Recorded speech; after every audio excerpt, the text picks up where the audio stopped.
Hi, I'm Dianne Killen. And I'm Cara Lynn. And we're the hosts of an exciting new show called Horse Club for Women. In all the world, there's no one else like me. I'm still the girl who reaches for her dreams, and I believe in me, yeah.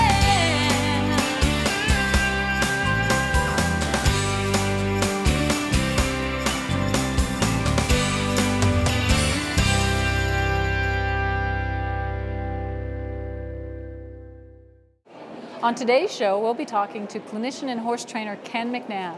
His popular show, Discovering the Horseman Within, is seen weekly on RFD-TV. Ken, welcome to the show. Thank you. Thanks for having me here. I'm excited about it. It's great to have a cowboy on the show, and I have to ask you the first thing, why isn't it Discover the Horsewoman Within?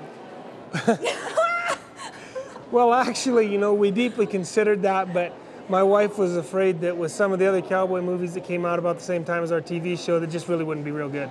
Okay, well, I guess that's one that your wife would probably be more comfortable in teaching you. Okay. That's right. So tell us how you got started.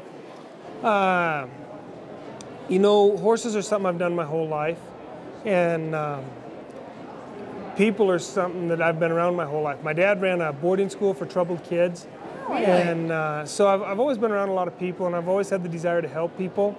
And so actually when I was 15 years old, I attended a clinic, and when I saw what could be done for horses and people at the same time, I called my dad that night and I said, I know what I want to do the rest of my life. Can I ask you who that clinician was? Is it someone we would know? You bet, absolutely. That was John Lyons. Yeah, He's been around a long time. So he was a spent a big long time. influence on you then. Absolutely, absolutely. You know, a couple of weeks ago, somebody asked me about that, and I told them the word mentor is not even a strong enough word. You know, you really help Almost like shape another and father. form what I do. Absolutely, yeah, very much like another dad. Well, at 15, if that came to you and made that big of a impact on you at that clinic, that's what you knew you wanted to do, you know, I can understand the connection there. What was it about him that you saw that connected with you? What do you think it was? I hate to say this particularly on film, but it really wasn't so much at that point about John as much as it was about what he could do with people and horses. Possibilities. Right. And in honesty, you know, originally what attracted me to him was my desire to learn to improve my horsemanship, and I liked what he did with his horses,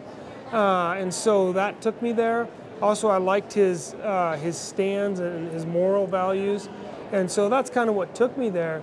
But then what built from there, you know, in getting to know the man himself is what built the friendship that's lasted the rest of my life. Well, let's back up a little bit. When did horses come into your life? Did you ride when you were younger? Well, I tell people, it's a true story. My parents, when I was 10 days old, took me on a 10-day pack trip into the mountains. 10 days old? Absolutely. God by the bless time- your mother. Little God pony, bless your little mother. mini pony? What happened, and my mom carried me the whole time. What happened was the doctors were off on when I was to be born. They thought I was to be born in late June, early July. I was born August 1st. And my dad had planned a pack trip for a whole bunch of family And friends. priorities. You got it. It's a horse show for women. I'm not going to argue. I'm seeing the conversation. Honey, Pack we're trip, going. Exactly. baby. Pack trip, And baby. I got my fishing license, I'm sorry. Come on. Exactly. And my mom is a really resilient lady. I mean, she just... Apparently, yes. She has always told us as kids growing up, you know, the most important thing is to learn to roll with the punches and take what comes. And so by the time I was 20 days old, I'd spent half my life on a horse.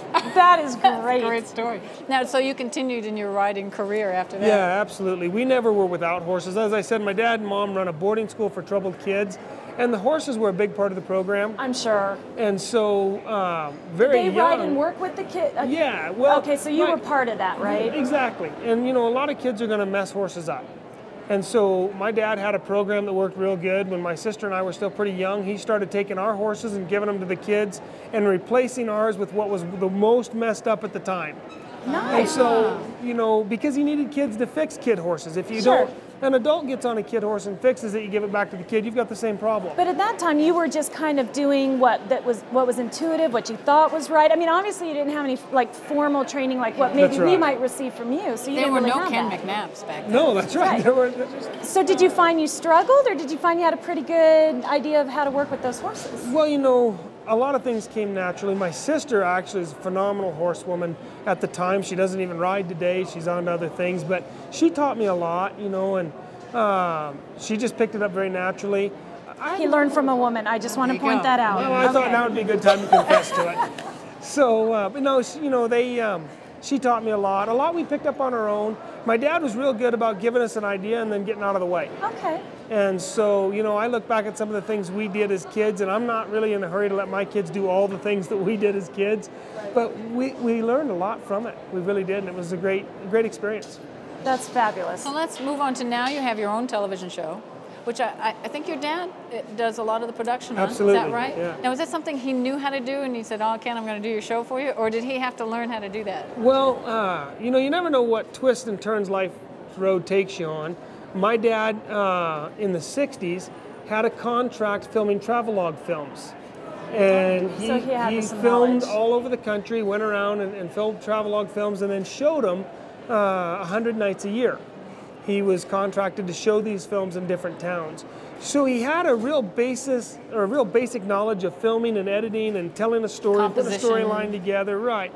He was absolutely computer ignorant the day we started. You know, he was back there using 16mm film and literally cutting it with scissors and taping it together. You talk about rolling with the punches. That's where that learning curve is huge. Yes. But it sounds like your family, that's just part of your... Well, I bet he loves it now, though. Oh, he does. It's a lot easier than cutting and splicing. How is it taking direction from Dad? You know, we work really well together. We do. There's times, there's definitely times, you know, there's been times when I had my microphone on and didn't know I had it on, and I'm like, doggone it, you know, and he's like, did you really mean that? You know, and he's been real good about taking it, you know, when I say something, because I get a little frustrated. As a trainer, I'm in the middle of saying something. And you know, you guys know how it is, well, stop, cut, you know, we got to, my mind doesn't work that way, and my horse doesn't work that way. We're in the middle of this right now. I want to deal with it right now.